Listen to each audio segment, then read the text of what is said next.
story you are about to hear is true. Only the names have been changed to protect the innocent. Fatima Cigarettes, best of all long cigarettes, brings you Dragnet.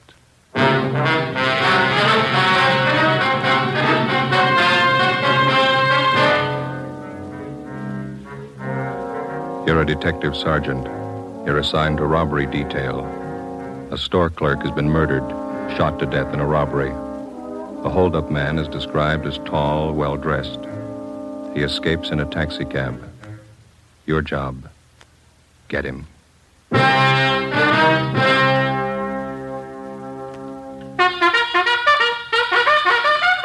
Oh, no.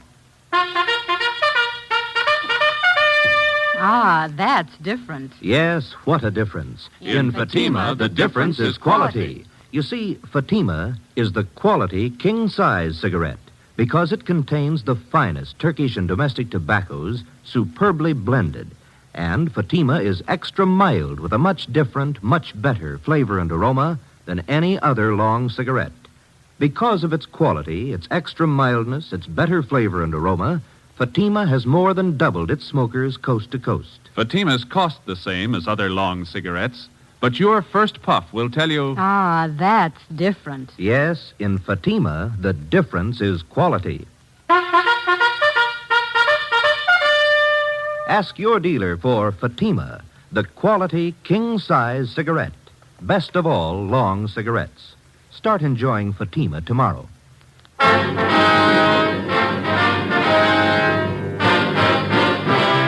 Dragnet, the documented drama of an actual crime.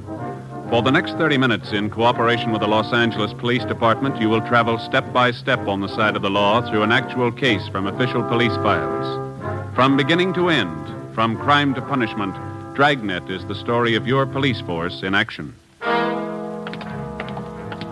It was Friday, August 17th. It was hot in Los Angeles. We were working the night watch out of robbery detail. My partner's Ben Romero. The boss is Captain Walker.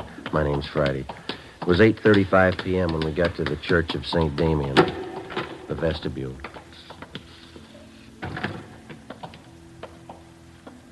That must be her playing the organ. Yeah, I don't see any stairs. I wonder how you get up there to the loft. Looks like that might be the sexton over there. Well, let's ask her. Mm-hmm. Excuse me, sir. Yeah? We're looking for an Ernestine Matthews. Understand she's the organist here at the church. Well, that's her playing up there now, running over a few pieces for Sunday. Could you tell us how to get up to the choir loft, sir? Surely, through that door over there. Follow the stairway straight up. Can't miss. Thank you.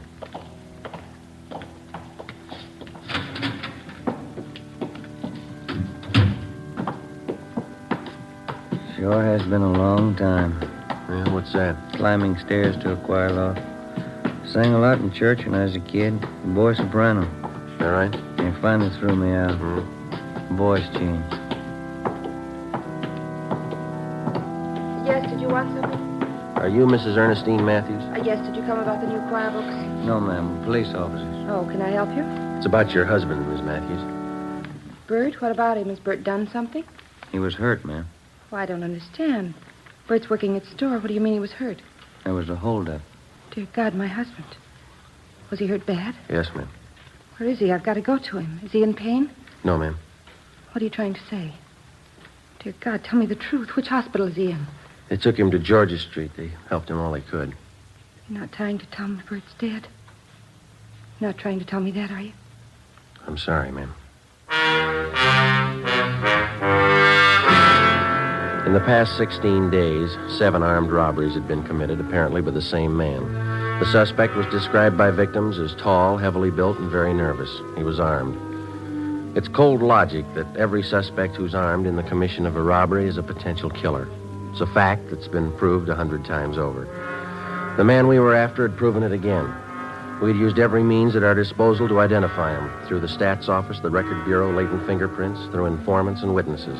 We'd gotten out an APB on him containing his description and his method of operation. We'd maintained stakeouts. We hadn't reached him in time. Early that evening, a downtown grocery store had been held up. One of the clerks, 31-year-old Bert Matthews, failed to empty the cash register quickly enough, and the bandit shot him 3 times through the chest. He died almost instantly, and the holdup man escaped. There was only one witness, Another clerk who had been on duty in the store with Matthews at the time of the holdup. His name was Jess Tallman. He was brought to the city hall where we questioned him further. Did you see Bert's wife? Does she know? Yeah, we dropped off at the church on the way in. Drove her to her sister's place. Still can't get it through my head. 1 minute I was talking to Bert, next minute he was dead. It's kind of hard to take, you know. I'd like to go over that description of the holdup, man. You were pretty upset out there at the store. Do you feel up to it now? Yeah, I'm okay. All right, now you just take it easy. Tell us everything you remember and take all the time you need. Well, I know he was a big guy. Over 6 foot anyway, I'm sure of that. He had a good build, too. Wasn't skinny. How about his face, Jess? Did you get a good look at it? Yeah, I did. It was thin, and he kept working it around, you know, twitching like guy was plenty nervous. Mm-hmm. Can you tell us anything else about him? He was young, about 21, I'd say. Had dark color eyes. That's about all I'd swear to, Sergeant. He had a hat on, I know that. Mm-hmm. How about the rest of his clothing? I wouldn't be sure about it. Could have been a gray coat, blue coat, I don't know. I wouldn't want to give you a bum steer. Did you get a look at the gun? I couldn't miss that. It was a big one. It wasn't shiny. It was kind of dark blue color. I can see the guy now walking in the store and pointing it at Bert.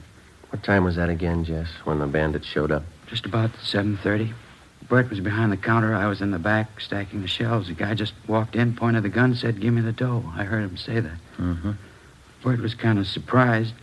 He just stood there for a minute, and the guy said, "Hurry up, give me the dough." And Bert said, "Okay, you can have everything." And he reached to get the dough from the cash register. That's when the guy did it. He hit Bert right in the chest. What happened then? Bert moaned a little and fell down on the floor. I got so mad I started running for the guy, but he swung around at me with a gun and said, "Stay where you are." Yeah. Well, I didn't want to get killed. I stopped. You can't blame me for that, can you? Did you follow the man when he left? Well, you see, he backed out of the store, and when he got to the sidewalk, he jammed the gun in his pocket and ran down the street. I ran out after him, saw him jump in a taxi cab and take off. Did you get the cab's number?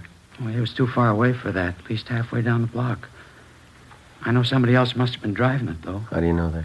The cab was already moving when the hold-up guy jumped in. He got in the front seat. How do you know it was the front seat and not the back? The way those cab doors open, you know. Front doors swing out to the left, back ones swing out to the right. That ties in, Joe. Used the same M.O. on those hold-ups last week. Yeah. You got anything else to add, Jess? Anything you think we ought to know? It's about the size of it, Sergeant. You don't think I'm yellow, do you? Well, how do you mean? I mean, because I stopped when he pointed the gun at me. Guess I should have grabbed him, but that gun looked as big as a cannon. Let's face it, I'm not that much of a hero. Well, I'll put in with you, Jess. Huh? Neither am I. Along with a team of men from homicide detail, we continued our investigation of the holdup and killing. Ballistics reported that the slugs taken from the body of Bert Matthews had possibly been fired from a .38 caliber Colt revolver. The slugs were in good condition for identification.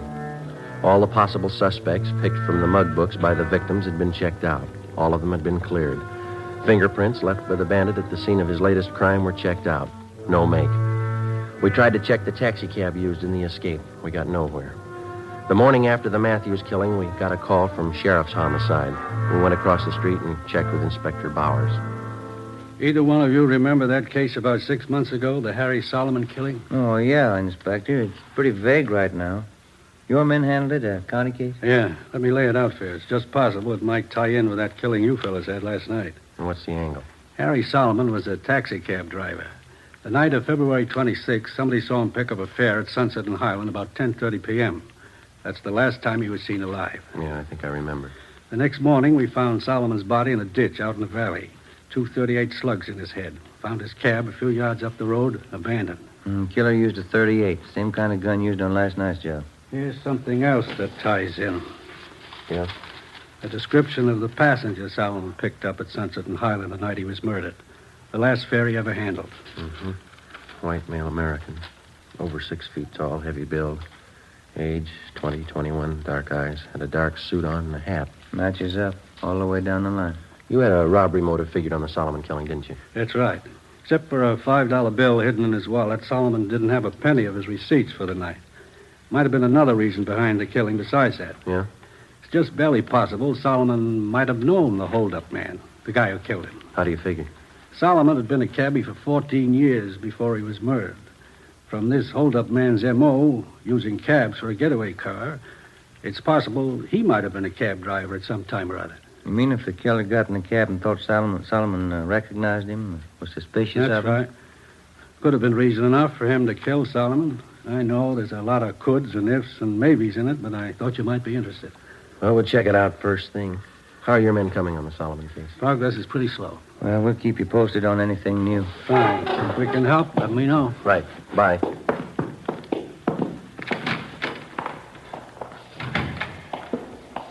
Well, 2 sets of 38 slugs. What do you think? Let's ask the crime lab. We put in a request to Russ Camp and Ballistics to check the 38 slugs found in taxi driver Solomon's body against those found in the body of grocery clerk Bert Matthews. Then we contacted the special agent at the taxi cab company. We asked him for pictures of all their drivers employed by the company during the past year who were 6 feet in height or over. He told us that they'd have a file ready for us the following morning. We drove back to the office and checked in with Russ Camp at the crime lab. He was examining the 38 slugs under the comparison light. Just a few more minutes, fellas. Have a chair. Yeah, all right. Not much luck so far. No. No. Yeah. Well, that's it. Yeah? No make. These slugs come from 2 different guns. That night, 2 more armed robberies were committed. One at a liquor store, the other at a cafe. In both cases, the holdup man escaped in a taxi cab. The description of the man who robbed the liquor store matched that of the bandit who shot and killed Bert Matthews. The big switch came when we checked the cafe holdup. There, the victims described the suspect as short and fat with dark blonde hair. He had a deep scar on his chin. During the robbery, this suspect had become so nervous that he dropped his gun, but he'd succeeded in getting outside and escaping in a taxi cab before he could be apprehended. The gun was taken back to latent fingerprints and checked. It was clean. Russ Camp checked it through ballistics. Some days are like this, fellas. What do you mean? That cab driver Solomon was shot with a 38. Yeah? Bert Matthews was shot with a 38. A different one, though. Mm-hmm. This gun the bandit dropped tonight, it's a 38, too. Yeah, we know that. What are you getting at? Doesn't match either case. The next morning, we started working one of the few leads we had left. We drove down to the taxi cab company and collected the pictures of all the drivers that they employed during the past year who were 6 feet in height or over. There were 87 of them. We started checking them out. It's what the working detective calls legwork. It's slow and it's tedious, and you're not sure it's going to amount to anything even by the time you finish. 2 nights later, the taxi cab bandit hit again. His first repeater. A restaurant on South Figueroa. He'd robbed the same place less than 3 weeks before. Ben and I interviewed the manager, a Mr. Cavallo. Telling you, Sergeant, I can't take any more of it. Twice in 1 month. Yes, sir. Could we talk back there in one of the booths? Oh, yeah. Come on. You got a good look at the man, did you, Mr. Cavallo? 2 feet from him. Memorized his face from the first time. It's no joke, you know. So I have no time for the customers. I'm too busy opening the cash box for that thief. Here, sit down. Thanks. Well, and you're positive it's the same man who robbed you before. There's no question there, huh? None, I'm positive. And he used the same M.O., too. Yeah, sure. M.O.? What's that? Oh, excuse me. I mean, he used the same approach, the same method of operation. Everything was the same. The man, the gun, the taxi cab, everything. You didn't get the number of the cab. I looked for it. I didn't see any. Must cover it up some way. Mm-hmm. Well, we've got some pictures here, Mr. Cavallo. I'd like to have you look at them. Just tell us if you recognize any of them. Oh, I won't do any good. I already did that. They showed me pictures the last time. This is a different lot, sir. Oh, all right.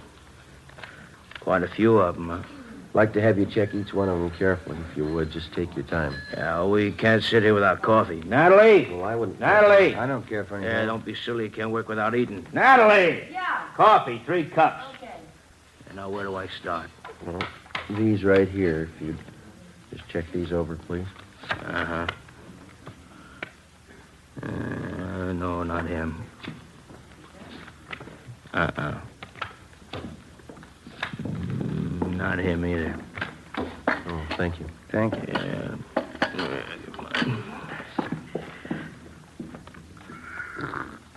Oh, it's hot. No, not that one. No. Is that all? No, I have some more here. Oh. Hey, that's an ugly-looking guy, huh? Look at that scar. They look familiar? No. Better check with the skipper when we're finished here. Yeah, it's been a couple hours, hasn't it? That lousy, no-good thief. Sir? Right here, this one. That's the guy. You sure? I opened my cash box twice for him. I'd know his face in a million. Morris Copley. Age 21. Description matches. Let's go, Ben. Thanks, Mr. Coelho. It's only 40 minutes since the robbery. He's probably not even home yet. What can you do? We'll wait up. 10:30 p.m. We parked down the street from 527 Dayton Avenue, a two-story white stucco apartment house. We checked the names on the mailboxes. Morris Copley's wasn't on any of them. We rang for the manager. Copley? Morris Copley, no. He doesn't live here. Never heard of him. I wonder if you'd take a look at this, ma'am. This is a picture, ma'am. You ever seen this man before? Well, let me get over here in the light. Let me see now. No, he doesn't live here. And you've never seen him before? No, I didn't say that. I just said he doesn't live here. And you have seen him before? I believe I might have, yes. Matter of fact, I'm sure of it. He's a friend of Mr. Tobin's, apartment 5. Comes to visit Mr. Tobin every now and then. Is this Mr. Tobin in now, ma'am? We'd like to talk to him. No, I'm afraid not. He works nights, never comes home before 2 a.m. Oh. Yeah, he's a cab driver.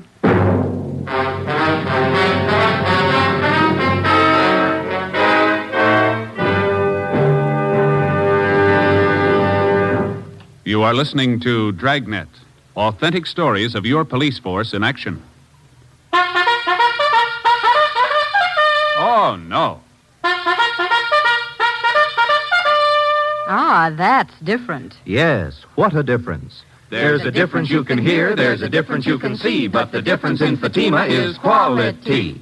Yes, friends, when you compare long cigarettes, you'll find that in Fatima, the difference is quality. Quality of tobaccos, the finest Turkish and domestic varieties, extra mild and superbly blended to give you a much different, much better flavor and aroma than any other long cigarette. Quality of manufacture. Smooth, plump cigarettes, rolled into the finest paper money can buy. Quality even to the appearance of the bright, clean yellow package, carefully wrapped and sealed to bring you Fatima's rich, fresh, extra mild flavor. Fatimas cost the same as other long cigarettes, but your first puff will tell you, Ah, that's different. Yes, in Fatima, the difference is quality.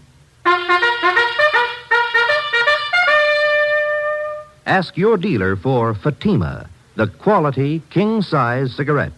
Best of all, long cigarettes. Start enjoying Fatima tomorrow.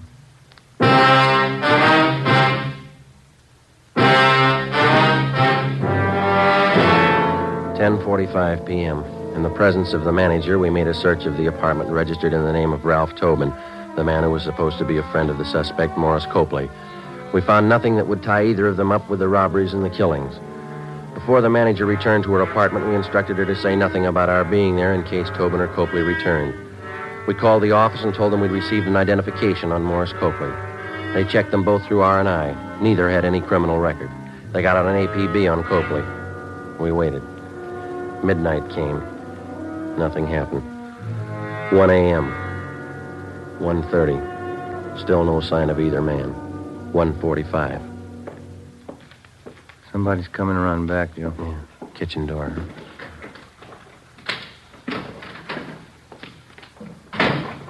Maury, you back already? Hold it right there, mister. Police officers. I'll fan him. Who are you? Is this a stick-up? Police officers. He's clean, Joe. What's it all about? What do you want? You Ralph Tobin? That's right. This is my apartment. You know a Morris Copley? Copley? Yeah, I know him. You looking for him? He's not here. We know that. Where is he? Wish I knew. I'm looking for him, too. He owes me money. Copley's a pretty steady visitor here, is that right? He was till I lent him that $65. Haven't seen him since. He took off. When was that? When? About 2 weeks ago. Yeah, just about. Look, you mind if I sit down? I'm a little nervous. Go ahead. Kind of upsets you, you know. Why are you looking for Maury? I'd like to have you repeat what you said when you came in that door. What I said? I asked who you were, didn't I? No, I mean before that. Say, I don't think I know what you're getting at, officer. You said, Maury, you back already? Not what you said. Yeah, I guess I did. I guess I thought Maury came back to pay me the $65 he borrowed. You didn't make it sound like that, Tobin. I got the idea you were expecting him. Expecting him? I haven't seen Maury in 2 weeks, maybe 3. He took me for $65. All right, that's enough small talk, mister. Now, Copley's in deep. You're going to match him if we don't get a straight story. There's some cans of beer in the refrigerator. Let's have one around, huh? Skip the beer. Where's Copley? I'll swear on the Bible if you want me to. I don't know. Look, if Maury pulled anything heavy, I'm not in on it. Ben, you want to check with the manager? Ask her when's the last time she saw Copley here. Yeah, right. Now, wait a minute, officers. I want to cooperate. If Maury's in deep, that's his fault, not mine. That's right, isn't it? That's right. Now, where is he? I don't know. That's the truth. I'll tell you something else. I wasn't squaring. I saw Maury early tonight, 6 o'clock. Came here and borrowed another 5 from me. But you don't know where he is now? No. Say, I'd sure like a can of beer if you don't All mind. right, sit still. I'll get it for you. You sure you won't have one? No, not me. No, thanks. I don't want him. There you go. Good cold beer. I like it when I get nervous. It always calms me down. Say, Tobin, Yeah, officer? you haven't taken your hat off. Oh, I was nervous. I guess I forgot. There. Your hair always been dark blonde? Since I was a kid, yeah, why? How about that scar on your chin? It's a pretty deep one. Beer's sure good. I asked you about the scar. It's kind of embarrassing. I got a little high one night. Fell off a merry-go-round. Big night. Now I've heard everything. We had a robbery report a couple of nights ago, Tobin. Hold-up man was just about your height and weight. Yeah? Dark blonde hair. Had a scar on his chin, too. I'm afraid you got a wrong slant, officer. I worked my cab every night of the week. It wasn't me. Mind if we have a look at your car outside? How'd you know I had a car? We didn't. Let's give it a look, shall we? Why do you want to look at it? You haven't anything to hide, have you? Of course not. I'm not like Maury. He's always in trouble, always on the lam. You'll probably think it's funny when you check the glove compartment in my car. Will we? Yeah, you will. Where's that? Keep a gun in there. You know how many cab drivers get shot. A guy can't be too careful. What kind of gun do you have, Tobin? Revolver, regular revolver. What caliber? 38. Why? 2:30 a.m. We searched his car, picked up his 38 caliber revolver, and then we drove Ralph Tobin back to the office where he was detained for questioning. We had a stakeout placed on his apartment. Russ Camp and ballistics checked Tobin's gun against the slugs which had taken the lives of Harry Solomon and Bert Matthews. It was found beyond the question of a doubt that his gun had been used in the Solomon killing. We confronted Tobin with the evidence. He started talking. He told us that Copley was responsible for the murder of both Solomon and Matthews, that Copley had borrowed his gun for the Solomon job. In all the robberies except one, he described himself only as the accomplice. He drove the getaway taxi cab. The only occasion he tried to handle the actual holdup was at the cafe where he became so nervous that he had dropped his gun. Before he was booked on suspicion of murder, Tobin told us that Morris Copley still had 2 .38 revolvers in his possession. He insisted he had no idea where Copley was. Ben handled the questioning while a stenographer took Tobin's statement. I contacted Inspector Bowers and informed him of our progress. 11 a.m. I got back to the squad room. All right, did you check back through that personnel record we got from the cab company? Yeah, I got half an idea, I think. Yeah? See here on Copley's application for the job? Well, sure, we checked out all those references. They don't go anywhere. No, I mean this right here. Married, yes. Children, 1 daughter. Age 4 months. Well, this application's dated May 6th. That means his baby was born in February. Yeah, sure. Copley was working here then, so it's 10 to 1 the baby was born in a local hospital. That's what I mean. If we find the right hospital or the doctor, they could lead us to him. There's the phone book. Let's go.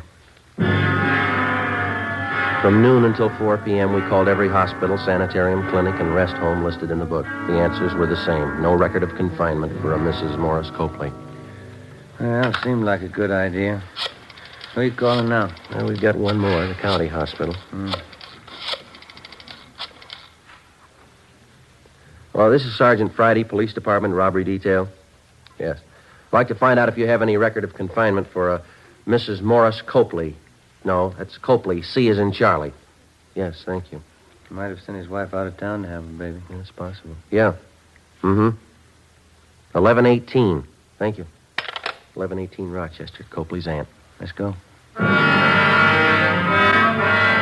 4:30 p.m. Together with Olson and Thaxter from Homicide Detail, we drove out to 1118 Rochester Avenue in the Crenshaw district. The house was vacant. From a neighbor, we learned that Copley's aunt had moved 2 weeks before. We got her address from one of her friends in the neighborhood and finally located her at work in a beauty shop on Melrose Avenue. We posed as traffic investigators. The aunt told us she thought we could find her nephew Morris at home, an address on East 13th Street. 6 p.m. We located the house and parked the cars a half a block away. As we approached the house on foot, we saw a light burning in one of the windows on the left side of the house. Thaxter and Olson covered the back. At a given signal, they entered the back door. Ben and I went through the front. It's empty. Yeah. Thaxter! Nothing back here, Joe. Empty. That's great. Looks like somebody passed him a tip-off just in time. Look at the mess this place is in. We got out in a hurry, all right. Hey, what's going on here? What do you men think you're doing? Police officers, your name? Silvera, one of the neighbors. You looking for the Copleys? When'd they leave? 20 minutes ago, I guess, in an awful hurry. What's the trouble? You know where they were going? Well, no, but you might try Mr. Copley's aunt. She lives over in Rochester. They're not there. Well, have you tried his sister's house? 6:45 p.m. The neighbor, Silvera, directed us to the home of Morris Copley's sister, a small frame cottage on the edge of Beverly Hills. The lights were on in the living room, but the shades were drawn. Thaxter and Olson made their way quietly around to the back. Ben and I went up the front steps and rang the bell.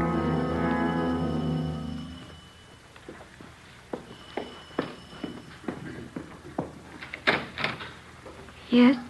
What do you want? You Miss Copley? Yes? What is it? Police officers, ma'am. Sorry. Oh, he isn't here. Maury isn't here. We know he's here. Living room's empty. Must be in the back, Joe. You can't.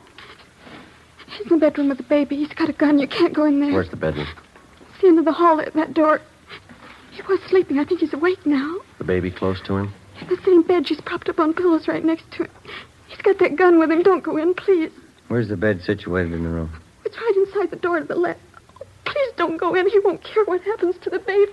Ben, I'll open the door. You hit the light switch and cover me. Watch the baby. You better stay here, Miss Copley. Your baby won't get hurt. Let's go.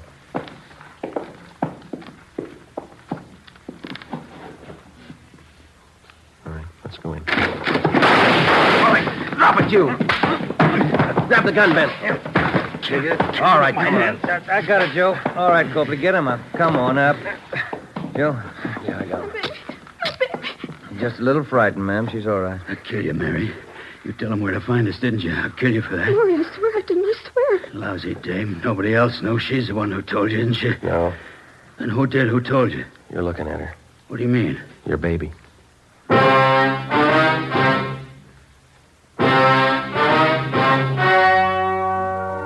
The story you have just heard was true. Only the names were changed to protect the innocent. On December 16th, trial was held in Superior Court, City and County of Los Angeles, State of California. In a moment, the results of that trial. And now, here is our star, Jack Webb. Thank you. The working detective knows that there is one mark of identification that never changes, a man's fingerprints. The suspect may change his appearance in many ways, but his fingerprints always remain the same, a mark of identity that cannot be changed. When you compare Fatima with other long cigarettes, the difference is quality, a mark of identity which never changes. And Fatima is extra mild. If you're a long cigarette smoker like I am, smoke Fatima. They cost the same, but in Fatima, the difference is quality. Smoke Fatima.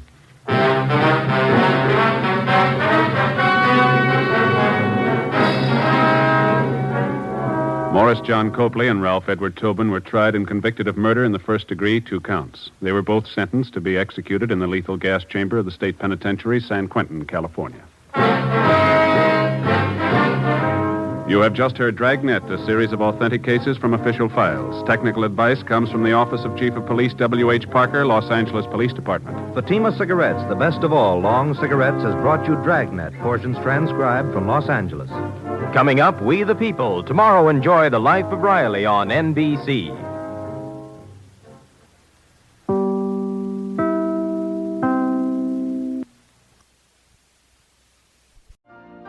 You've been listening to the OTR Gold Network. Find more classic radio at otrgold.com.